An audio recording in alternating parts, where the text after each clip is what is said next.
Thanks for joining us. We have a little bit of a Loras connection going tonight. We're excited to have, we've got Matt Randone and Wyatt Wriedt both here with us tonight.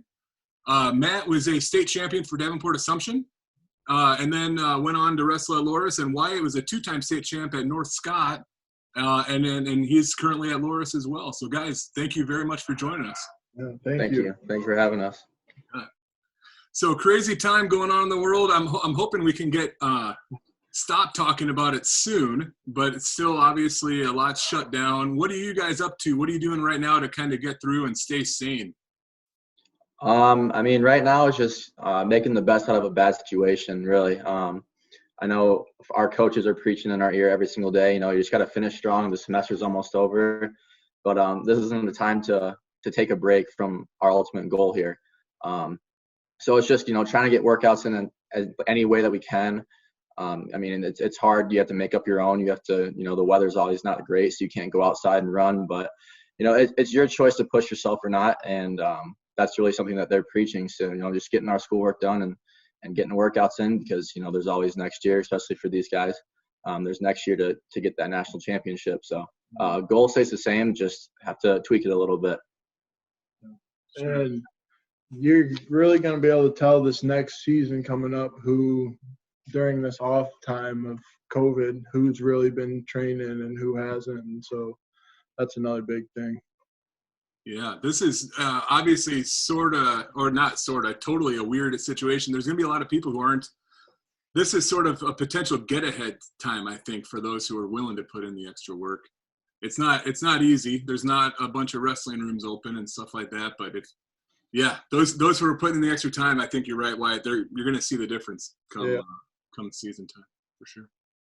Yeah, I just feel like a lot of people are using this time as a time to feel bad for themselves rather than make themselves better. I know personally for our team, I know our coaches try to send us workouts like that we can do at home. I know a lot of people don't have access to gyms or weight rooms, and so it's really about just making the accommodations to better ourselves. And I mean, it'll show next year that our team did not take this time off. It's just we further ourselves both mentally and physically during this time.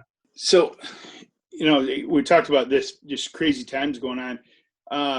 In Loras, you guys were in the running for a national title this year as a team. So, the cancellation of the D3s happened just prior to you guys wrestling, or taking place at the national tournaments. Tell me, where and how did you guys find out?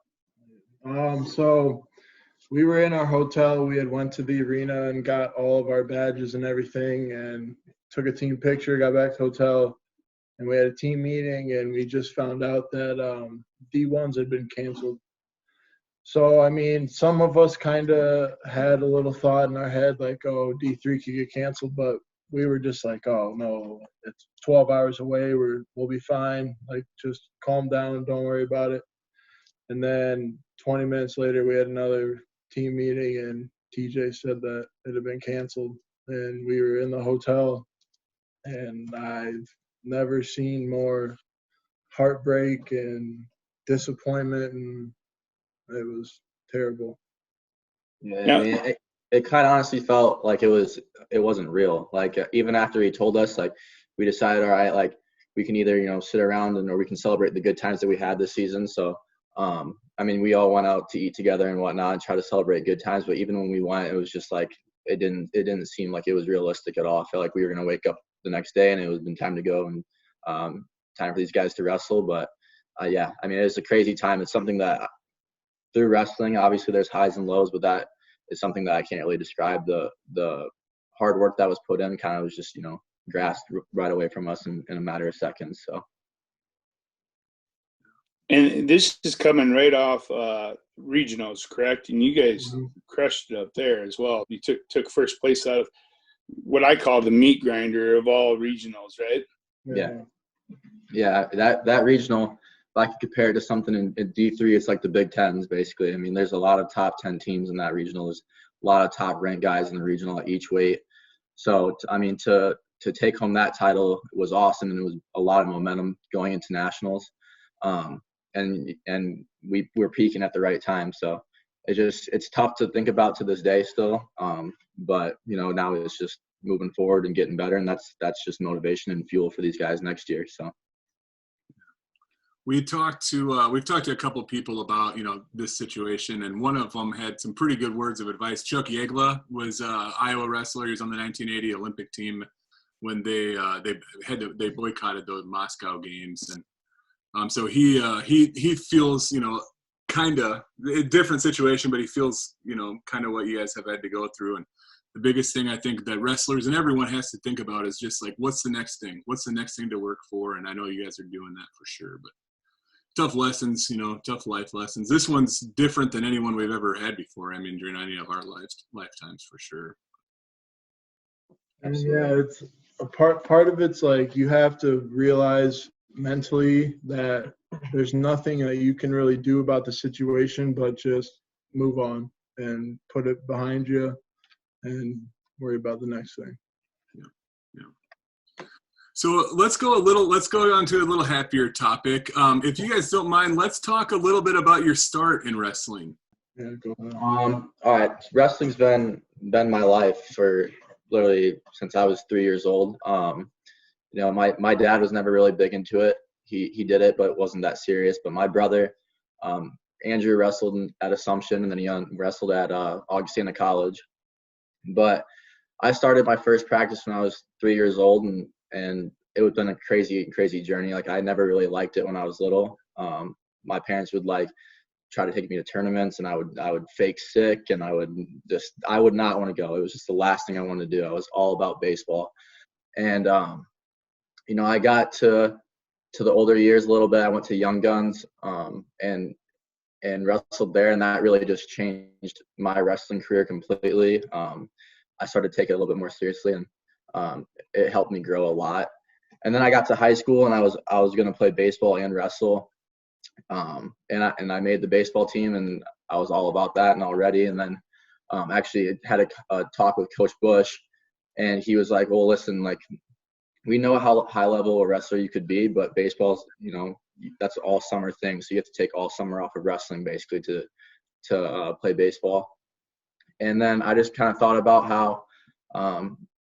how great it would be to win a state title individually. And I could do that. I could win a state title in baseball, but for wrestling to win state is a little bit more personal, and it's just more kind of a goal that I wanted to achieve.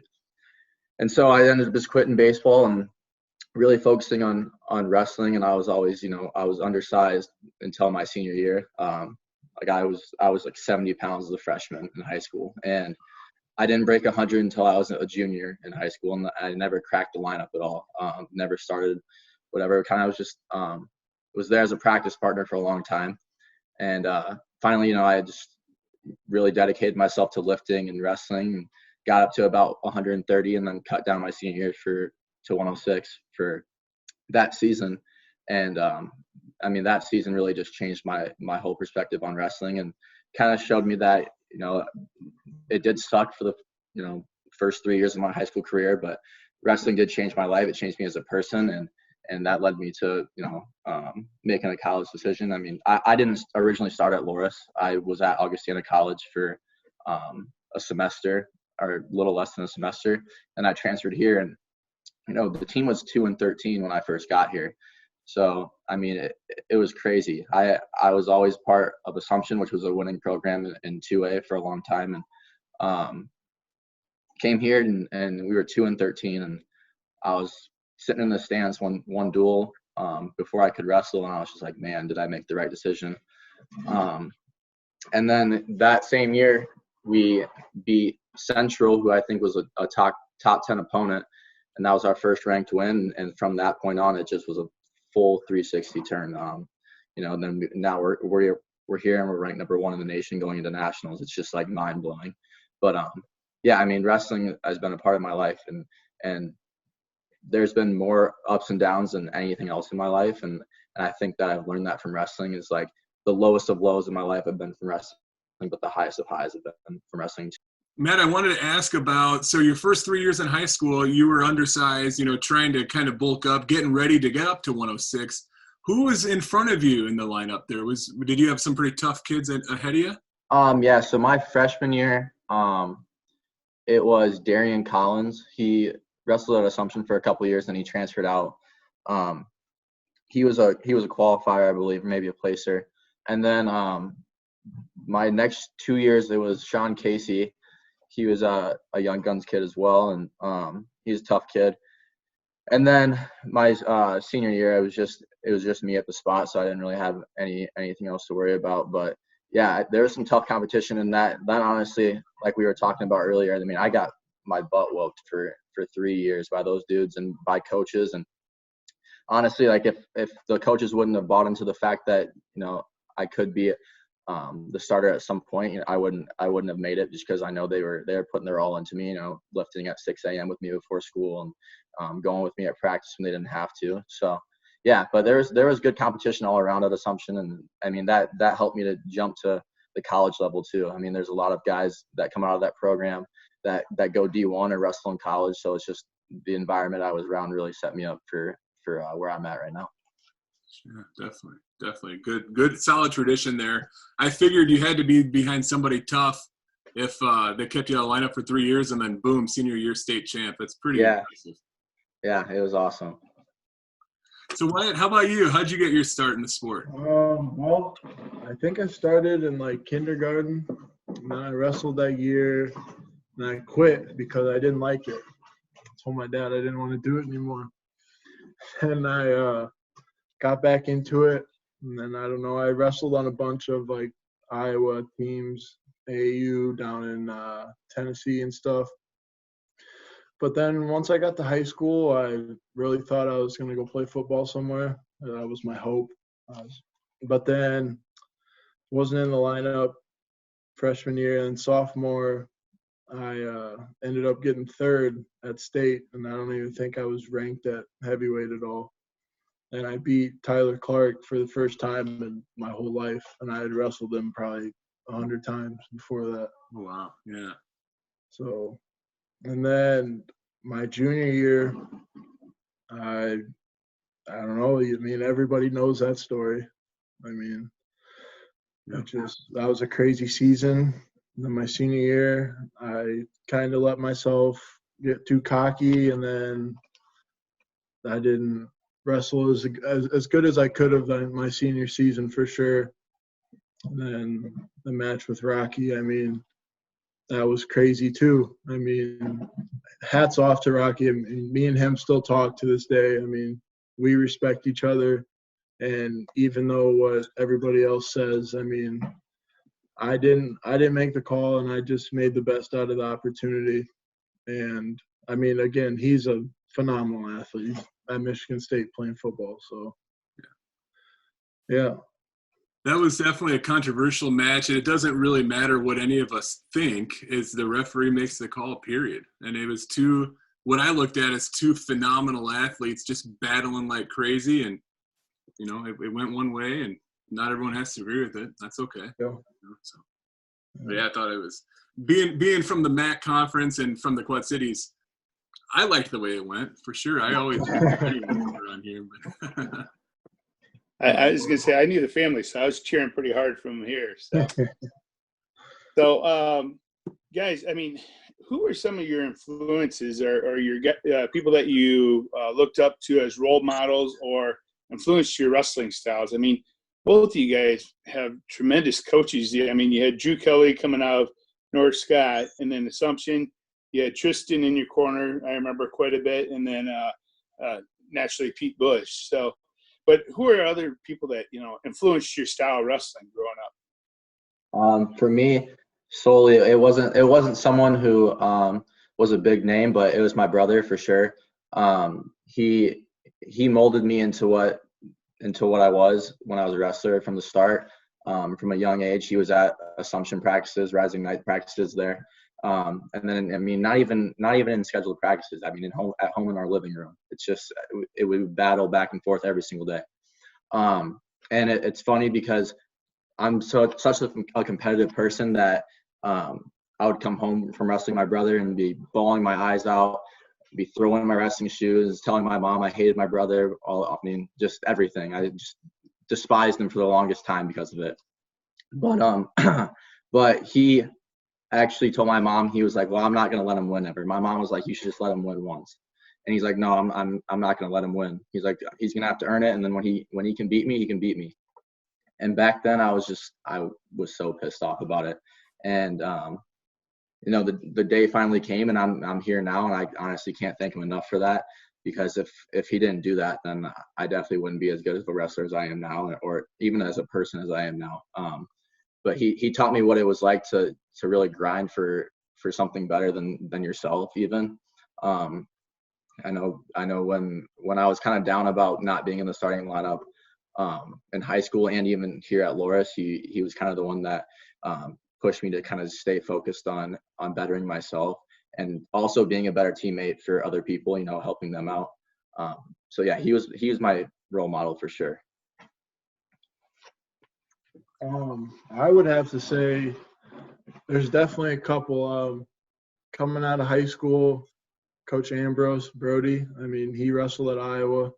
He's a big guy, so he really definitely helped me with becoming who I am. And then again, having Colin and Cordell and Bowman in there too, I mean, they definitely helped shape me to who I am today, no doubt. And then when I was at Nebraska for that year and a half, I had kind of I didn't like the sport anymore. I was just a practice dummy. And then Don Bradley came in. He's on the national team they're trying to beat. And he really made me fall back in love with the sport, like just the way he wrestles. And we would always go in on the, just extra time and just have fun and roll around. And I really learned how to scramble from him. To scramble for a heavyweight. This is the only heavyweight, I swear. This is the most scrambling heavyweight I've ever met in my entire life. Love it. I thought he was a good scrambler before then, but yeah, that would have been great seeing afterwards after a couple of them goes. Yeah, I'd have to say that. And then since I've been at Loras, I would think just one person that's helped me so much mentally and like believing in myself and everything would be Brandon Murray. He's our 157-pounder here. And he's just so, I mean, he's been through more than anyone knows. And he's always so positive, and he's always looking out for us. And he's just such a big motivator. And he's really the one, he's one up here that I could say has helped me. And, of course, Matt. He's my roommate, and he's going to be my coach next year. Love it. So, Matt, you're sticking around Dubuque then? Yeah, I'm actually going to be one of the lightweight coaches, or I guess we don't really have a lightweight coach necessarily. We had one, John O'Reilly, but he's pretty heavy still. He's upper 70s, so he wrestles like a lightweight, but we didn't really have one set. So, yeah, I'm going to be doing the 25s and 33s and maybe some 41s for a little while. So I'm really excited about that. Congratulations, man. That's awesome. Thank you very much. So we've got a couple Quad City kids headed your way. As you know, Aiden Evans from Bettendorf is coming up, and Abe Michael from Makokata. Aiden better get ready to start wrestling you pretty soon here. Yeah, he's been messaging me. We've been messaging back and forth. I know he just had surgery not too long ago on his ACL, so just keeping in contact with him about recovery. And you know, he said he can start running here pretty soon, so trying to get him up to Dubuque, stay in my house for a little bit so we can train and get him ready to go. But yeah, I'm really excited about QC boys coming up here. It's awesome. Very cool. Yeah, we're excited about that too. Did you guys wrestle much freestyle and Greco growing up at all? I mean, I wrestled Fargo a couple years. I AA'd at Fargo once and then lost in the blood round. I never really got into freestyle and Greco. My brother was huge. That's all he wanted to do was freestyle and Greco. But I was also, like I said, really into baseball. So I played on travel teams for baseball when I was little. So I really didn't have a summer to train wrestling. But looking back, I mean, I wish I would have. It's just a different style. I know at Loras we go to U23 team trials, and we have the opportunity here to do that. So I went. I mean, it was really fun. It was an awesome experience. I know just freestyle was never really my thing, or Greco. So I would just train folk style all through the summer and kind of just focus on that. I think any time on the mat is good. I mean, some people like the freestyle and Greco part. Some of them would prefer folk style, but regardless, I mean, you spend time on the mat, you're going to keep getting better. So Absolutely. And right now, Jay and I keep talking about it. Freestyle and Greco season should be going on right now, of course. In fact, the state tournament was probably scheduled to happen by now for freestyle and Greco. Now things are starting to open up. The big debate's going to be if they do have a Fargo, should people go? I mean, people will go, but it'll be a lot less than most years, of course. I still say if there's Fargo, go. My son will be trying to go. I'm pretty confident of that, but we'll see. Other people are getting ready for folk style, because freestyle's we're pretty much skipping it. So I don't know. It'll be interesting to see what happens. Yeah, it's hard right now too because, I mean, usually at this point in the year we'd be having like open mats, captains run open mats, and we'd run like lifts for people and stuff like that. But it's just so weird right now. I mean, half of our team's not even in Dubuque. I know there's very few people that are living here still. So, and a lot of them actually are graduating, so it's even harder. I mean, not a lot of people on next year's team are living in Dubuque, and with people living across the country, it's way harder to keep people accountable. But I think that we've built something like keeping people self-accountable is something that we can say that we have at Loras, and yeah, I mean, it's just hard right now because a lot of kids would be being ready for Fargo, and but now it's like we got to jump right back into folk style because it's right around the corner. So who I think I know the answer to this question, but who's probably the toughest coach either one of you guys ever had, and why? Like wrestling wise, or just like tough person, just like workouts and everything else? That's a good question. Let's go either way, whichever way you want to go, because I think both kind of build what you are inner-wise as a wrestler. I don't know.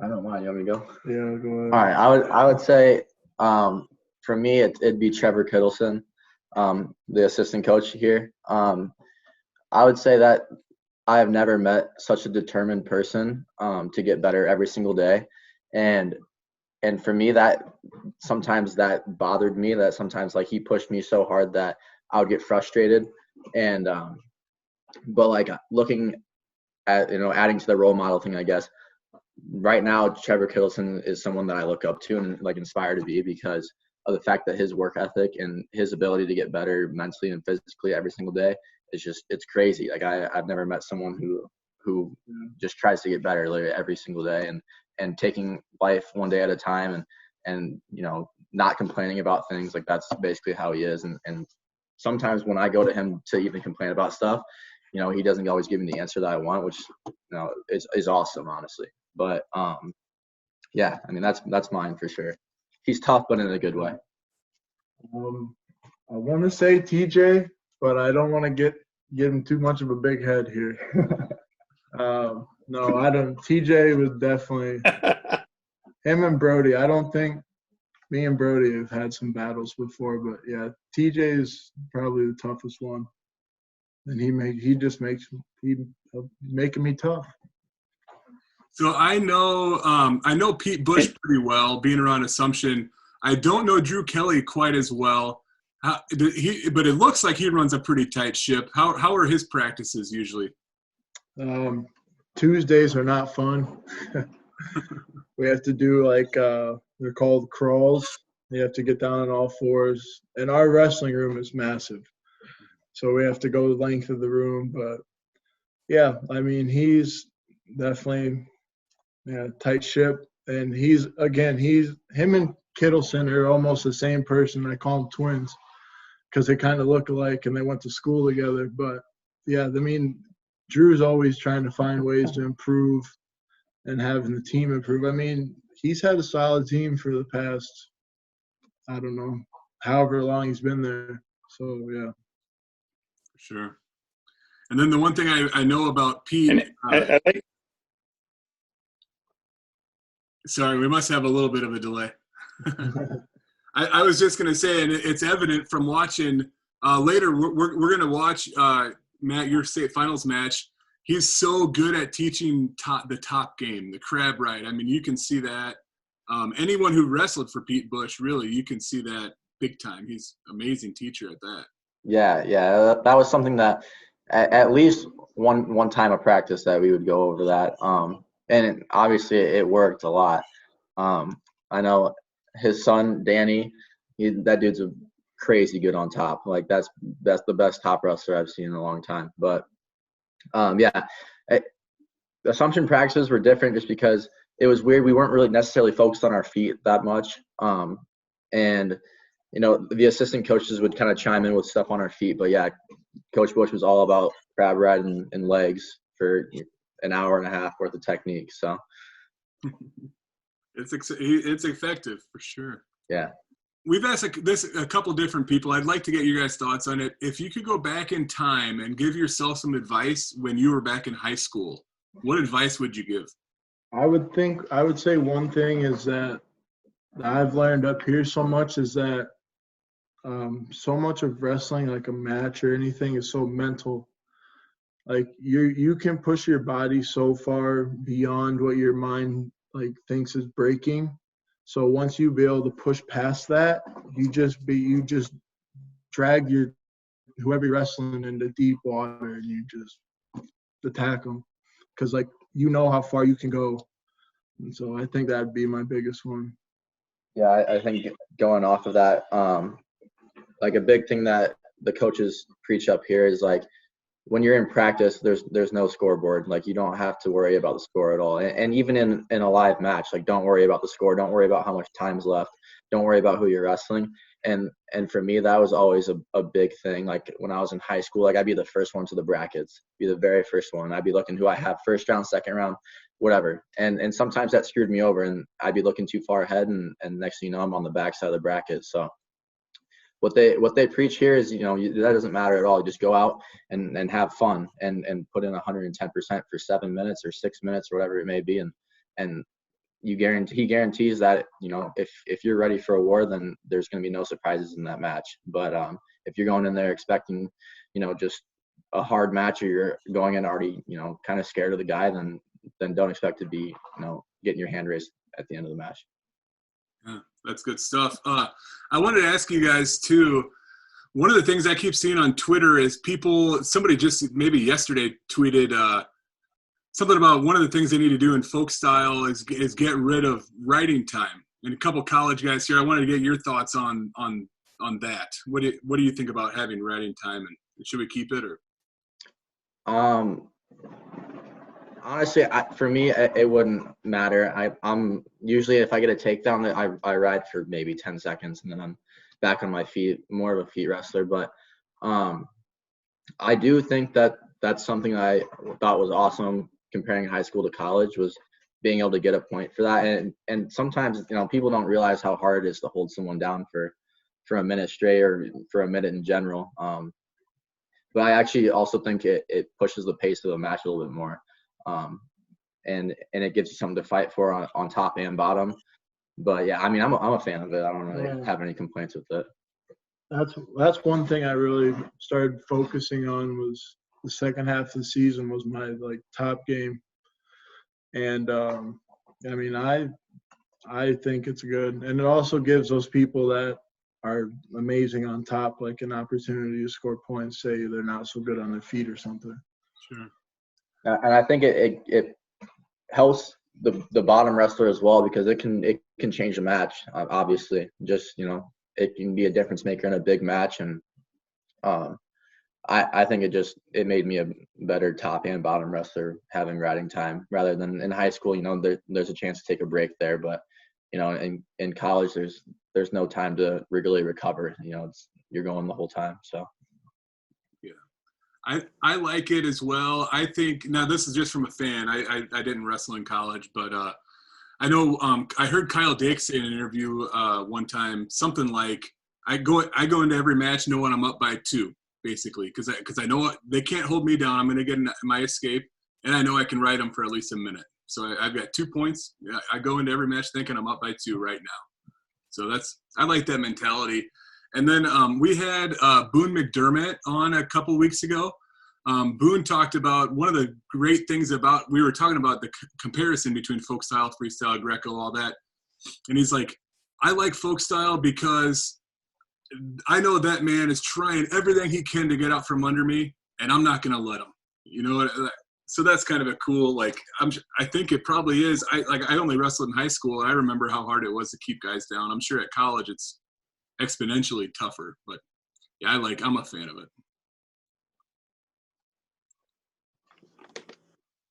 So, Jay, got anything? Hey, Wyatt, I wanted to talk to you a little bit.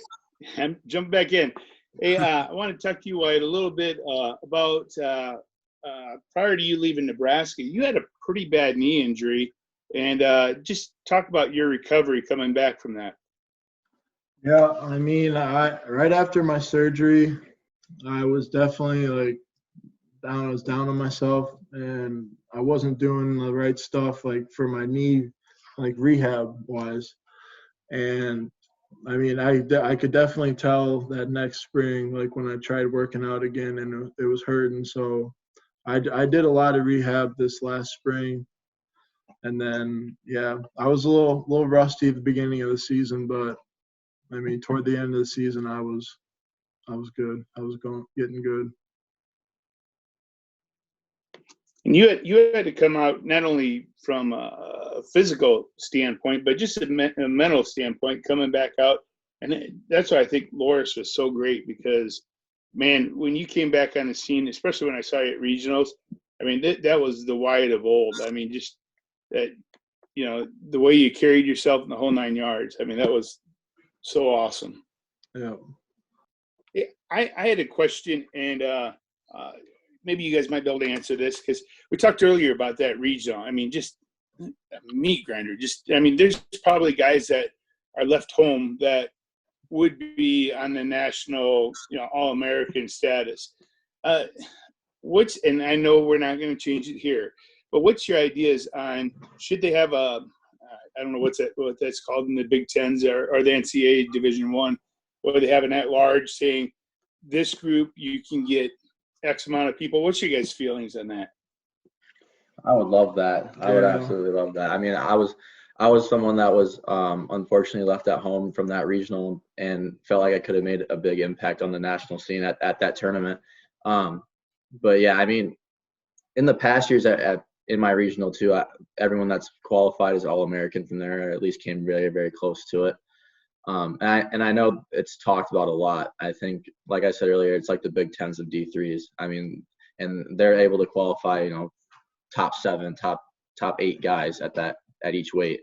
So yeah, I mean, I would love that, especially in our regional, because I know a lot of guys out of that regional could make the podium, if not be fighting for the top of it. So yeah, I would love that. Yeah, I mean, I don't really have an opinion on it, I guess. But yeah, it would definitely help, especially for him. And then our 33-pounder, I mean, we would add 10 through. So. Seems to me like it would make a lot of sense. They do it at D1s. I mean, I don't know why other NCAA classes wouldn't do it, but yeah. So what's the Loras lineup? What's the team looking like for next year? We're actually losing a decent amount of guys, but the nice thing about, you know, becoming one of those top programs in the nation is that there's always people stepping in and filling shoes, and right now I think it's just you know, helping people to find that identity as the starter, because a lot of the guys that are leaving had been there for, you know, 3-4 years and had become, you know, role models for these other guys on the team, especially the younger guys.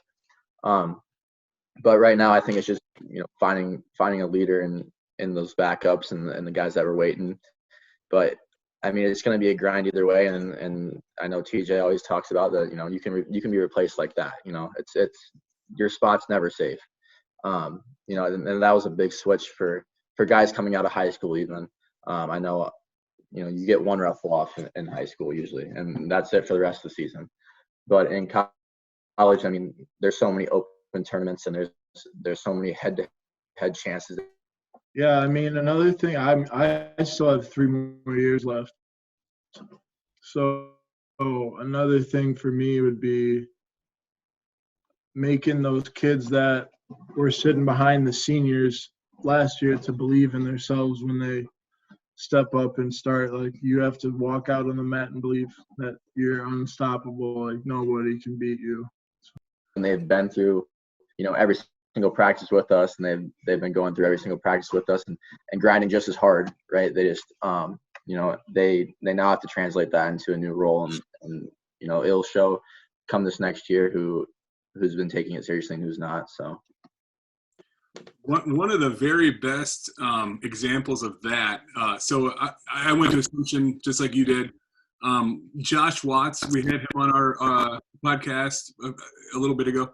He talked about his freshman year coming in and beating a junior. We asked him who is. This was actually, I don't think we got this on camera. I think this was after, but he mentioned a kid who he beat in a wrestle off. Who the kid thought it was going to be his spot. Then Josh came in and beat him.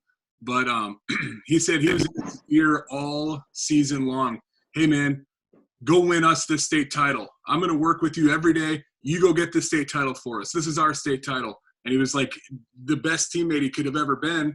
And Josh went and won a state title, and they celebrated together because one guy can't do it.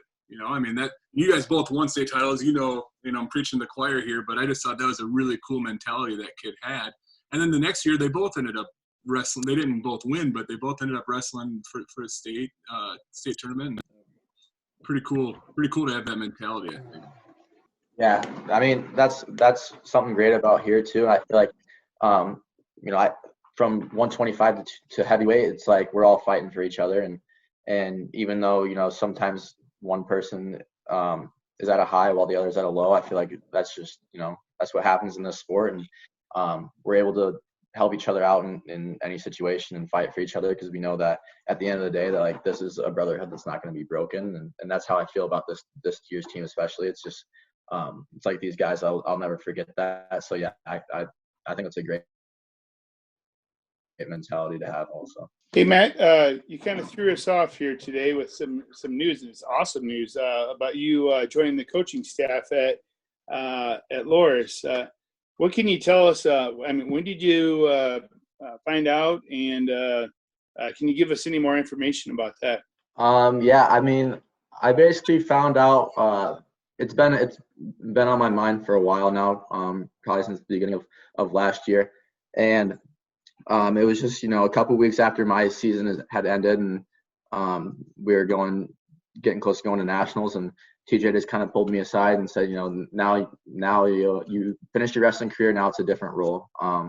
Basically telling me that I would be able to come back and coach the lightweights, and it's awesome. I'm extremely blessed to have the opportunity to do that. I mean, I wasn't ready to leave this program anyway, and especially with how the season ended last year for these guys, I feel like it's a redemption season next year for everyone, including the guys that are graduating. So I mean, I want to go out there and give these guys the opportunity to finish what we kind of started last year. Love it. What's something new that you can bring to that lineup as a coaching staff that might not have been there before, or that you can inspire, push these next group of kids to reach that next level? For me, I just feel like there's been so many experiences that I've learned from in this sport, and honestly, it's not the ones that like winning state or being a part of being able to wrestle at regionals or that kind of thing. It's the lows that I've been through that are going to be able to help me to grow these other athletes. It's not necessarily pushing my style of wrestling on them. It's more so pushing a lifestyle on them. It's pushing fight and effort, like TJ preaches all the time. It's one day at a time. It's kind of those values that we have set around Loras wrestling.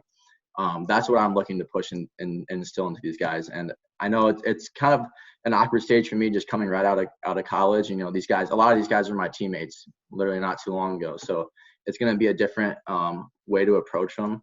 But I'm excited for the challenge. I know it's a different kind of feeling for me, but Yeah, I would say for me, it's more so just pushing life, like a lifestyle and life values rather than, a certain technique or, a certain move on a guy. That's a great answer. I love that. And it's so close. I remember seeing a quote from, I think it was Tom Brands, where he says, as a coach, you got to know when to push the button and when to pull the rope. And sometimes, I think Wyatt said it earlier, it's not going to be the answer you want to hear. Or no, you said that earlier, Matt. It's not going to be the answer they want to hear, but it's going to be what they need to hear. Yeah, absolutely. And I think too, for the next couple of years, depending on how long you end up deciding to stay there, you've got some instant credibility. These guys have been in the room with you; they've seen you working your butt off. I'm sure. And I think that'll help. You don't have to come in and sell yourself. They've already seen what you live that lifestyle. Yeah, and I think it's the biggest challenge for me coming out of it is, kind of putting myself in a different pair of shoes. Like, I know I was talking to Coach Kittleson the other day, and he's like, well, now your workouts aren't for you. It's to make someone else better. It's if you're running or if you're doing some sort of cross training or something different, it's not for myself. It's to share with other people and share with, the guys that I'm going to be training with. And I have to bring that mindset into the wrestling room too. I mean, I'm not there to make myself better or by any means. I'm there to make them better. So you're going to be able to get that heavyweight workouts with you. Yeah, I'm gonna be pushing them a little bit too. Matt, you mentioned Young Guns a little bit. Obviously, we're here in the Quad Cities. We're very familiar with Eric Juergens and the Young Guns program. We have another pretty good one. Nick Trezino and Brody Grothis run Agogi Wrestling here as well. I was just going to ask Wyatt, were you involved in like Young Guns or anything like that through the years? Or I was close in high school. My buddy almost had me go over to a couple practices, but no, I never got into that. Okay. All North Scott growing up and stuff? Yep. Okay. Homegrown. All right, guys. I think we're entering that part, Rob, unless you tell me differently. We got OT sudden death questions for you guys. You guys heard about this yet? No. Rapid fire questions. It's really no different at all. We just have more questions. Sounds good. Okay, and you guys can just take turns. Actually, I'll hit the lightweight. Rob, you can go after the heavyweight. Okay. Well, I think we can ask both of them. That works. That works. Okay, guys. Favorite wrestling movie?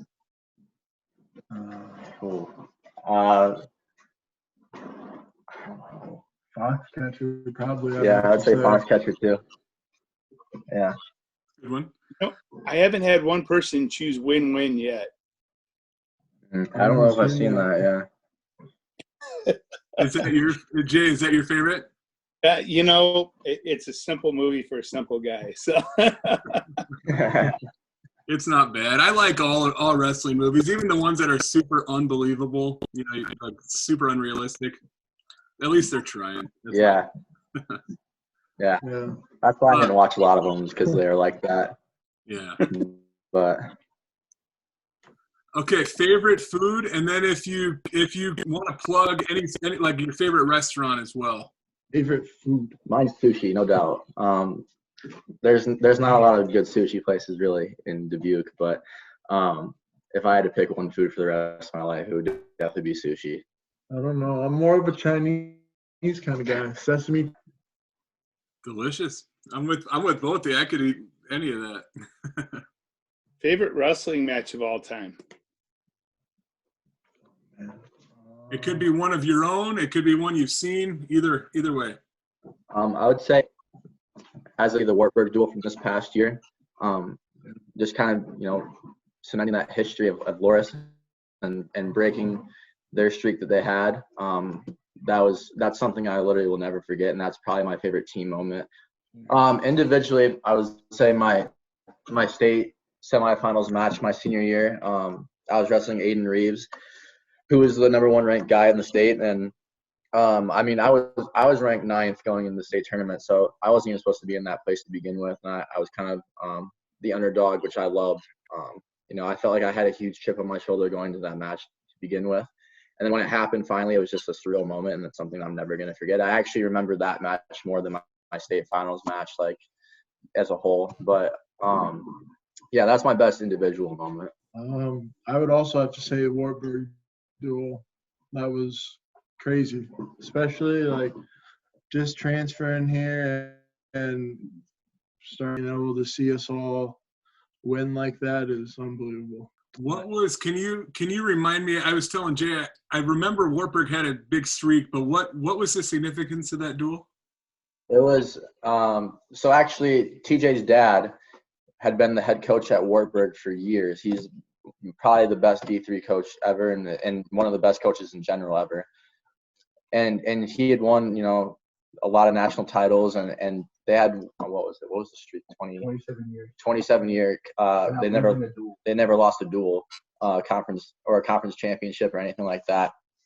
So, and it's funny, we wrestled at Wartburg, and TJ went to Wartburg, and his dad was obviously a coach there. So then, the streak started with him and ended with TJ. So, yeah.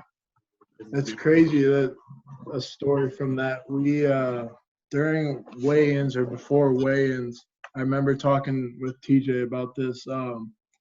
Just like when we were in the wrestling room for weigh-ins, like across from Wartburg was quiet, like they weren't saying anything, just sitting against the wall. And like we were over there joking around, like having a good time. Like we didn't have anything to lose. We just went out there and gave it our all and came out on top. It was also awesome because that was probably one of the most hostile crowds that I participated. Wyatt, did you have an individual match, a favorite individual match? I think it would definitely have to be the one with Rocky. Just how it all like happened at the end, and then like I remember texting him that night. I was like, hey, like no matter what like anyone says, like you're in that like hell of a match, like nothing against you, and we have mutual respect for each other, so definitely that one. Sure. And had you guys, I know the answer is yes, you had met up before during that season, but I can't remember the results. Did you guys split before, or how, like what happened before the finals? Yeah, we had split going into that year. He beat me at Battle of Waterloo, and I don't remember but we split. Heck of a good rivalry there for sure. Okay, our next question is favorite wrestling style. But neither one of you guys did a whole lot of freestyle and Greco, so I'd say folk style might be the answer. Yeah, folk style. Yeah. How about favorite superhero, or if you could be a superhero, who would you be? Yeah, I don't know. I would probably pick Thanos from Avengers. Yeah, that's a good one. Jay likes Thanos. You got to be someone small. I know. I don't know who. I don't really know. Ant-Man. I would honestly say probably Spider-Man. I don't know. I always watched that when I was growing up, so that's probably why I would think that. But yeah. Perfect. Jay, do you have your mug handy? Oh, always, man. Thanos is the guy. Oh yeah, look at that. No one takes the villain, man. That's no one awesome. ever takes the villain. So you get bonus points for that, okay, Wyatt? Thank you. All right. Next question. Assumption or North Scott? oh, we all know the answer to that one. Go ahead, let's hear it. I'd say my junior year versus their senior year, it would definitely be North Scott. No. Let's just say this: we were both in high school when we dueled them my senior year, and Assumption won. So there you go. There's the head-to-head matchup. Good rivalry. All right. We go to script here. Growing up, was it black and gold or cardinal and gold, or was it purple and gold? Definitely. I mean, my parents were Hawks fans, but I remember, I think it was, I don't know, coming up through high school, I hated Iowa for some reason. But then I remember Tom Brands and Morningstar reached out to me, and I just totally all right, I'm going to Iowa. I'm in love with it. But yeah. No, definitely black and gold. Yeah, I was a diehard Iowa fan my whole life, for everything, for every sport. But yeah, I was kind of the same way. Once I got to high school, I wasn't really. I mean, I didn't really watch any of their sports besides wrestling anymore. But now it's all purple and gold. Now it's just Loras. That's it. So. All right, guys. We like to end with we ask, what is your favorite quote? Mine's straight from TJ. It's do it anyway. That's obviously not something that I had my whole life, but when I got here, he started preaching that, and it's in our locker room, it's on our walls and whatnot. But it's just the fact, that you're not always gonna want to do something, and you're not always gonna have fun doing it.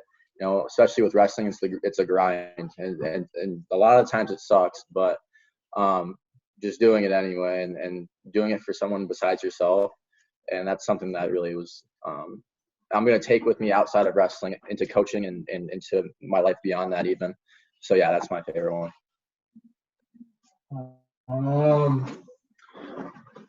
don't know. Sticking with one from Loras, I'd have to say from Coach Kittleson. He would probably yell at me 20 times a practice to do this. He'd say, just dump. Like when I get in on a single, I'd always just sit there and just like hold it and not do anything. So yeah, that would probably be mine. I don't know. Those are good. Well, guys, thank you very much for joining us. It's been a real pleasure. We look forward to keeping track of Loras, and we'll definitely be reaching out to you guys here once we get closer to the season. We really appreciate it. Thanks for having us. Thank you. All right. Thank you for tuning in. Please share this podcast with your friends. Give us a like and a follow on Facebook and Twitter at QCA Wrestle. And keep an eye out for more QCA wrestling content coming soon.